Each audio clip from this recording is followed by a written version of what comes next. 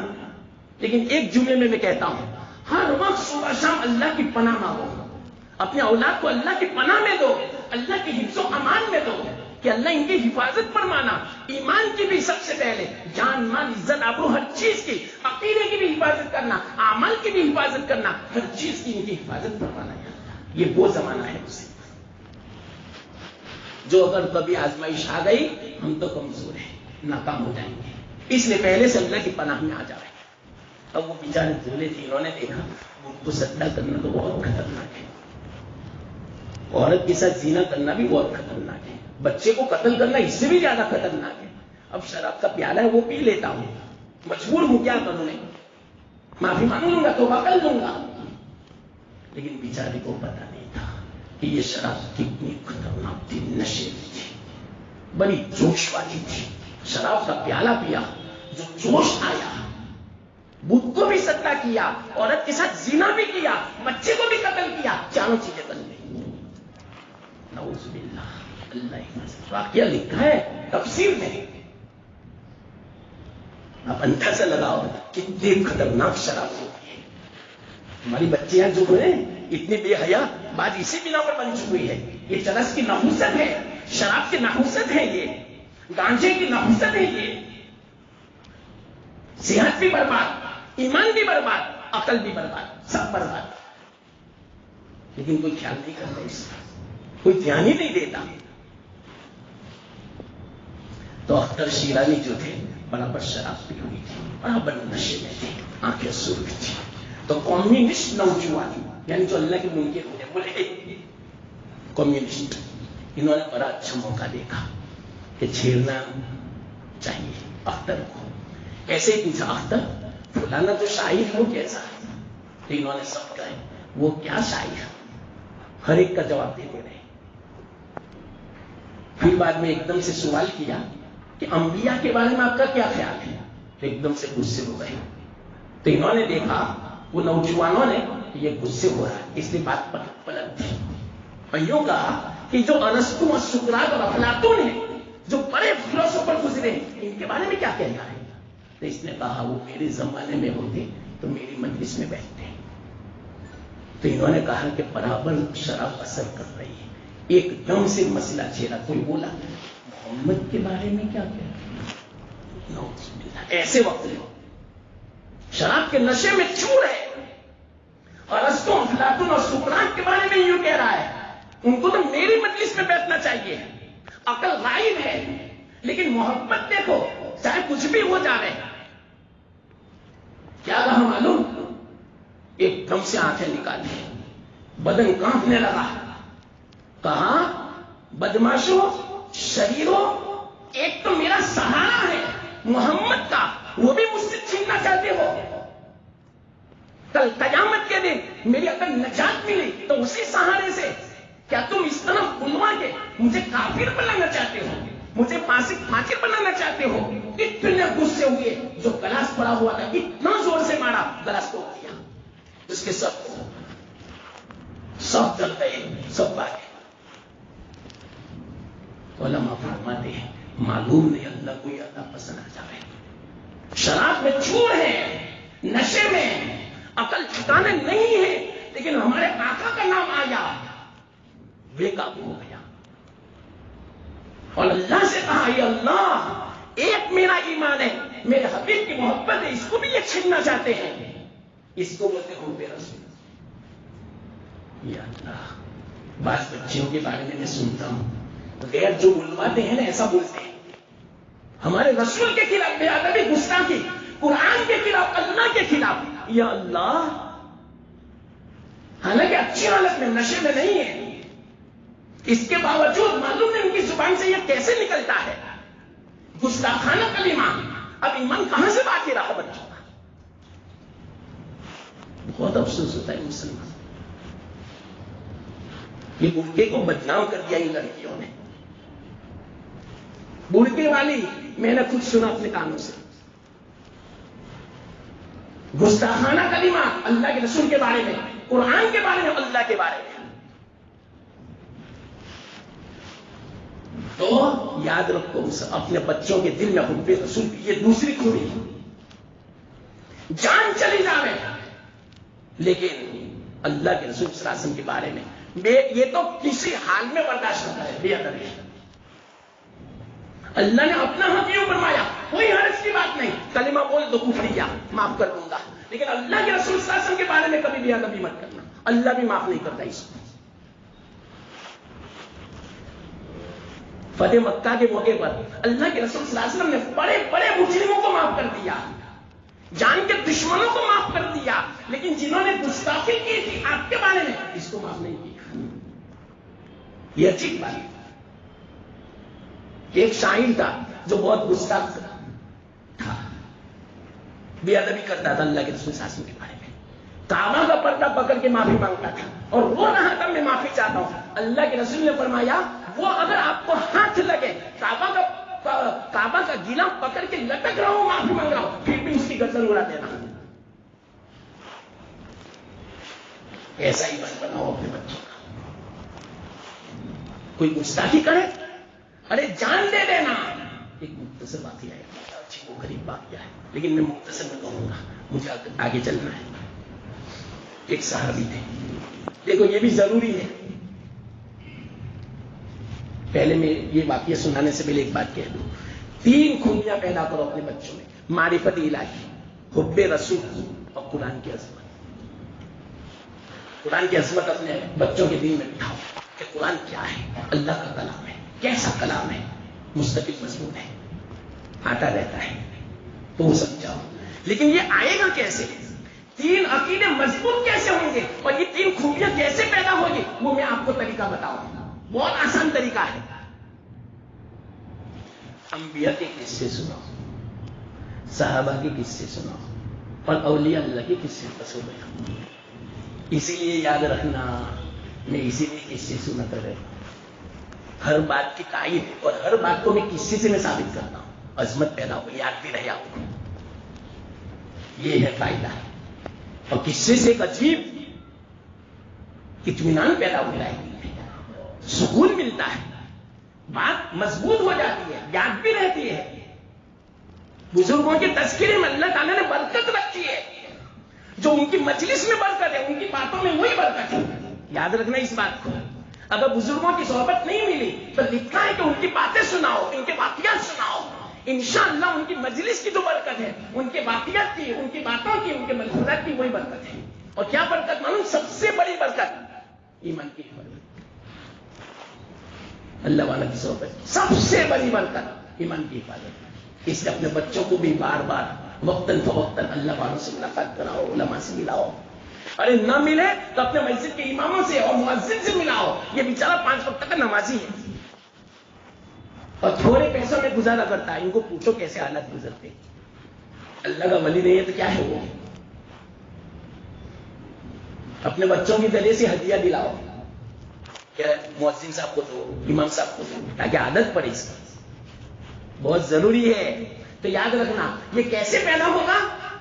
انبیاء کے قصے بیان کرو، صحابہ کے قصے بیان کرو، اولیاء اللہ کے قصے بیان کرو. میں ایک صحابی ایک واقعہ میں بیان کروں اس بات کو ثابت ہے کہ دیکھو اللہ کے رسول صلی اللہ علیہ وسلم کی بات کو کیسے سراغ میں رکھتے تھے. جان چلی جا رہے کوئی فکر نہیں. ایک صحابی ہے، عجیب و غریب انداز سے اس واقعے کو بیان کیا ہے لیکن میں مختصر میں بیان کرتا ہوں. ایسے صحابی اتنا مشہور بھی نہیں، پورے مدینہ میں ٹوکرے میں کھجور لے کر بیچتے تھے. پھیڑیے بالکل غریب قسم کے صحابی. اور وہ کھجور بھی کیسی؟ معمولی قسم، عمدہ بھی نہیں، بس اپنا گزران ہوئے. ایسے صحابی جن کا نام تھا حبیب بن زید رضی اللہ تعالیٰ عنہ. لیکن واقعات میں کہتا ہوں پوری دنیا اگر اولیاء اللہ سے بھر جائے اس حبیب بن زید رضی اللہ تعالیٰ عنہ کا مقابلہ نہیں کر سکتے. ایسا ایمان تھا، اتنا مضبوط. اللہ کے رسول صلی اللہ علیہ وسلم پہ اتنا اعتماد تھا. کیا وہ مختصر میں سنا دوں. مسیلمہ کذاب نے جب دعویٰ کیا نبوت کا، اللہ کے رسول صلی اللہ علیہ وسلم موجود تھے مدینہ پاک میں، تو اللہ کے رسول صلی اللہ علیہ وسلم نے صحابہ بیٹھے ہوئے تھے، یہ بھی نماز پڑھ کے وہیں کھڑے تھے، ٹوکرا ایک طرف رکھا ہوا تھا کونے میں کھجور کا، اور وہ کھجور چبا رہے تھے، بس یہ ان کا خوراک تھا، کھانا تھا۔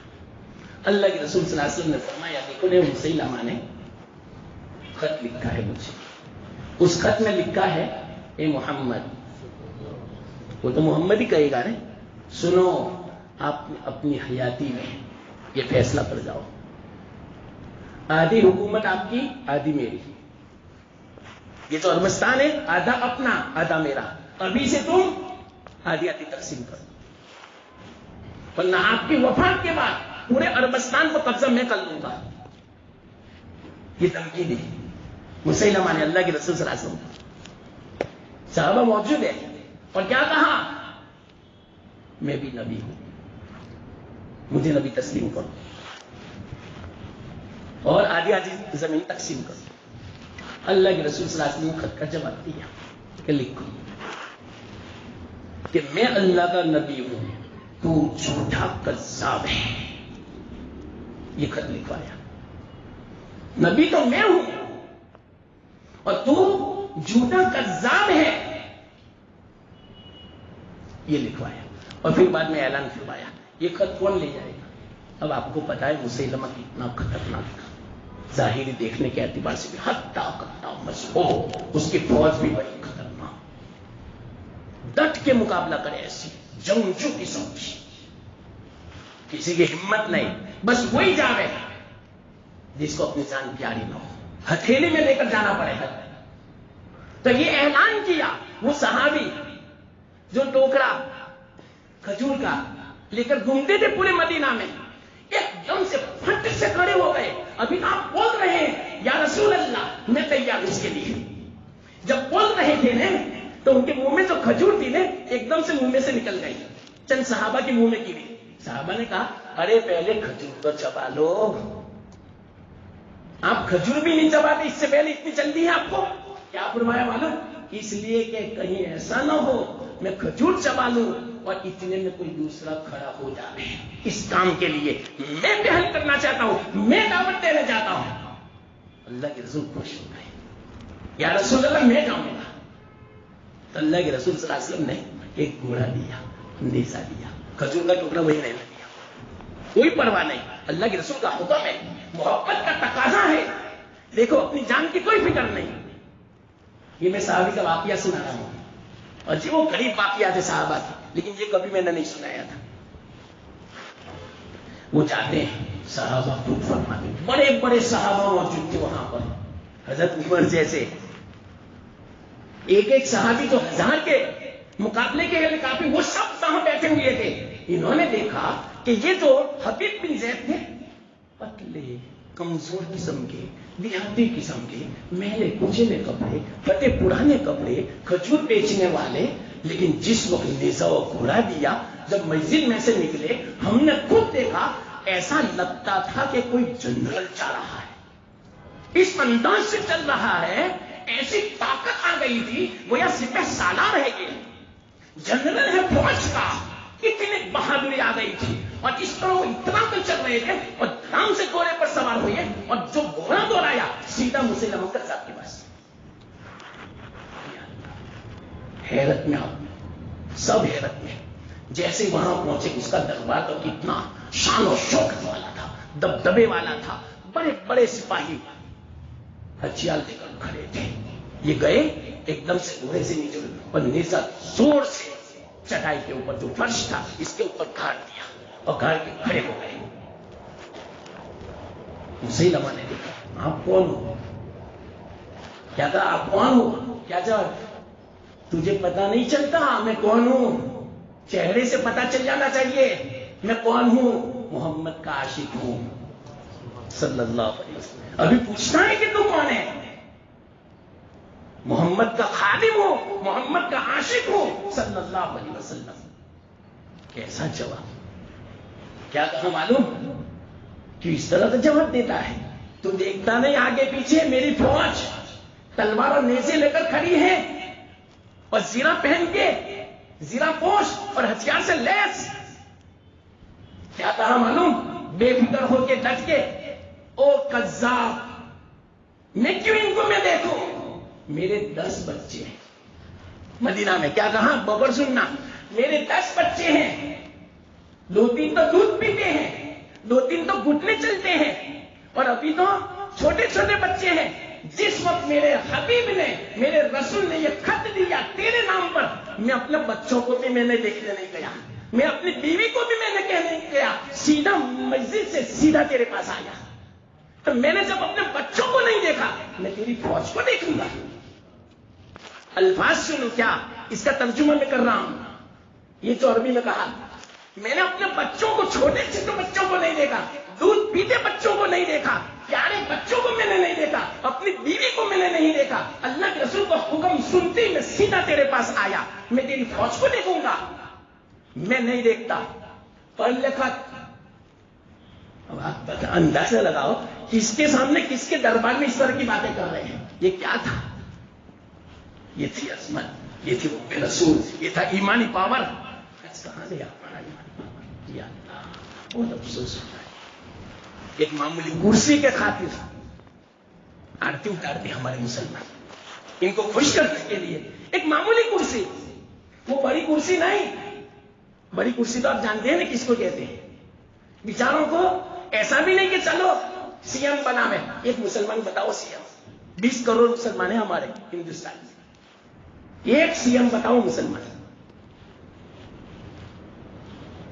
بہت افسوس کی بات ہے مسلمان، یہ ہماری غفلت کی علامت ہے. ہم ایک نہیں ہے، اس کا اثر ہے یہ. ورنہ ان کی نیند حرام ہو جاوے تو مسلمان ایک ہو جاوے. تو دیکھو کیا کہا، خط پڑھو. مسیلمہ نے بازو میں جو بیٹھے تھے ان سے کہا خط پڑھو. خط پڑھا. اللہ کے رسول صلی اللہ علیہ وسلم نے فرمایا تھا اندر میں کہ میں نبی ہوں، مسیلمہ تو کذاب ہے، جھوٹا ہے. ایک دم سے آپ کو غلام ہو گیا. یہ خط لکھا کہ ہاں تو کذاب ہے، جھوٹا ہے. میرے حبیب نے فرمایا لیکن تجھے پتا نہیں میں تیرا کیا حشر کرنے والا ہوں؟ ارے مجھے پتا ہے، اسی لیے تو میں آیا ہوں. وہ اٹھا، تلوار لی، زور سے ماری. ایک بات سے یاد کر گیا، ابھی بھی سنبھل جا، ابھی بھی مجھے کذاب مت کے، نبی مت. ارے کیسی بات کرتا ہے؟ تو دوسرا بات کیا، دوسرا ہاتھ کیا. ٹھیک ہے، ابھی بھی سنبھل جا. لیکن کیسے میں سنبھلوں؟ میں اپنی جان دینے کے لیے تیار ہوں، مجھے اپنی جان پیاری نہیں ہے. پکڑ کے سنا دیا. تو کہا دیکھو ابھی بھی میں تجھے ذبح کر رہا ہوں، ابھی بھی بول دے. تو کہا یہ بول نہیں سکتا، تجھے جو کرنا ہو کر. تو آخر جب ذبح کر رہا تھا مسیلمہ تو وہ کانپ رہا تھا. اب اندازہ لگاؤ، پوری فوج اس کی ہے، مسیلمہ اتنا خطرناک لیکن کانپ رہا ہے. کیا وجہ تھی؟ ایمان تھا ان کا. ذبح کر دیا. ادھر ذبح ہوئے، ادھر اللہ کے رسول صلی اللہ علیہ وسلم رو رہے تھے. صحابہ سے فرمایا میرے حبیب کو ذبح کر دیا مسیلمہ نے، اللہ نے اتنا پوچھا. اور کیا کہا معلوم؟ اللہ کے رسول صلی اللہ علیہ وسلم کو وہی حضرت جبرائیل آئے، کہہ دو صحابہ سے کہ اللہ نے اپنے بندے حبیب سے کہا، اے میرے بندے حبیب، جنت میں جس دروازے سے داخل ہونا چاہو داخل ہو جاؤ، آپ کے لیے پوری جنت حلال ہے. تھوڑی دیر کی تکلیف تھی، تب سے جنت ہے.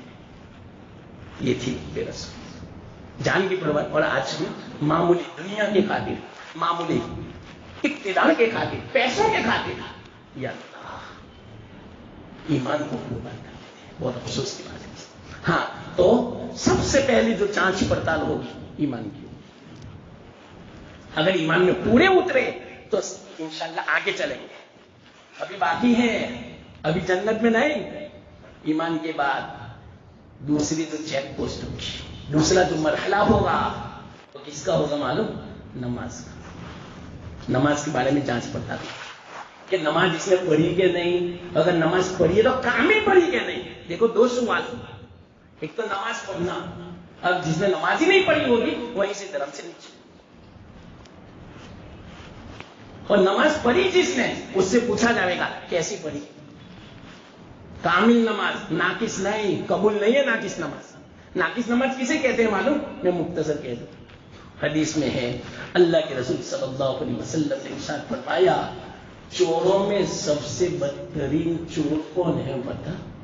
نماز میں چوری کرنے والا. صحابہ حیرت میں پڑ گئے نماز میں کیسے چوری؟ کہ نماز میں چوری ایسے کہ اس کا جو رکن ہے اس کو صحیح ادا نہ کرے، جلدی جلدی ادا کرے، یہ نماز کا چوری. آپ نہیں دیکھتے بعض مرتبہ کسی کو جلدی ہوتی ہے فٹافٹ رکو فٹافٹ سکتا اور رکو سے کیسے اٹھتا ہے مانا سیدھا کھڑا بھی نہیں ہوتا. یہ ہے نماز ناقص، قبول نہیں. حدیث میں یہ بات اللہ تعالیٰ قبول نہیں فرماتے، بلکہ اس کی تو سجدے سہو سے بھی تلافی نہیں ہے. دو سجدوں کے بیچ میں سیدھا بیٹھا بھی نہیں، کمر سیدھی کرو. ضروری ہے یاد رکھنا مسلمانوں کامل نماز کے لیے، اس کے بغیر نماز قبول نہیں. حدیث میں ایک صحابی کو پتا نہیں تھا کہ نماز کیسی ہوتی ہے، بس نماز پڑھی.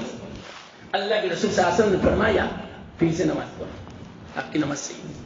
3 مرتبہ لوٹا دیا، پھر سکھایا کہ اس طرح نماز ہوتی ہے.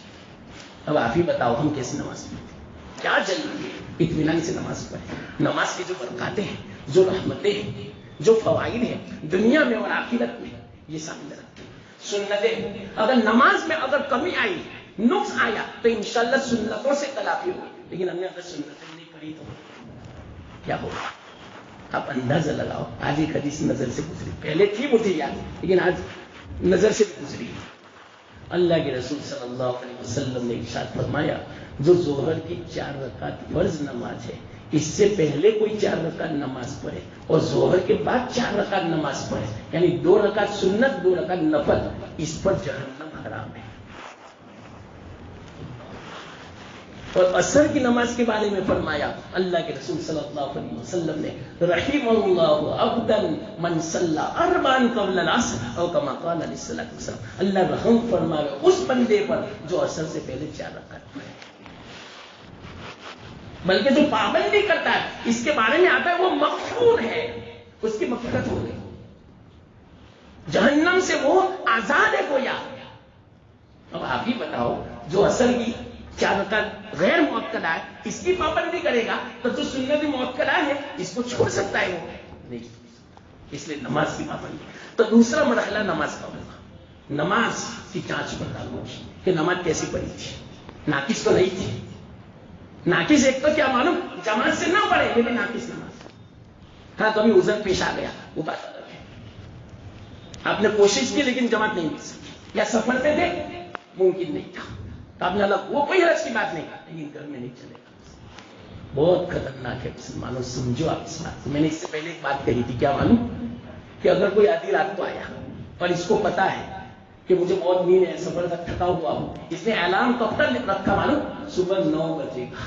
قصدن جب 9 بجے اٹھے گا وہ کافر ہوگا. کیوں قصدن نماز چھوڑ؟ جس کا ارادہ تھا کہ میں فجر نہیں پڑھوں گا. امام شافعی کا کافرت کہتے ہیں، نکاح گیا. یہ تو ہمارے امام صاحب ذرا نرم ہے، سزا بہت خطرناک فرمائی لیکن ایمان تو گیا. آپ اس سے حدیث میں سند کے ساتھ ہے. تب آپ ہی بتاؤ کتنے ایسے ہیں قصدن مطلب کہ 8 یا 9 بجے کا الارم رکھتے ہیں کیونکہ 2 بجے سوئے. اب آپ ہی بتاؤ اس گھر میں کہاں سے برکت رحمت آئے گی، کہاں سے مسئلے حل ہوں گے؟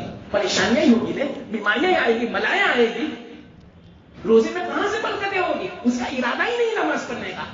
ارے آنکھ نہ کھلی معاف ہے، آپ نے رکھا ہے الارم نماز کے وقت میں لیکن آنکھ نہیں کھلی معاف ہے، لیکن جان بوجھ کر سو گئے، مجھے پتا ہے کہ میں نہیں اٹھ سکوں گا عصر میں، مغرب میں، ظہر میں، جان بوجھ کر آپ نے الارم ہی بعد میں رکھا نماز کے بعد، اس کا مطلب کہ آپ کا ارادہ ہی نہیں تھا، کافر ہو گئے. نعوذ باللہ. اب آپ ہی بتاؤ ہمارے گھر میں کتنے کافر ہوں گے؟ نکاح گیا، نکاح باطل، پھر سے نکاح پڑھنا پڑے گا، پھر سے کلمہ پڑھنا پڑے گا. مسئلہ تو یہی ہے. بتاؤ چلو کتنی مرتبہ ہم نے نکاح کیا؟ اگر نکاح نہیں کیا اس کے بعد کی زندگی سب حرام کی ہے.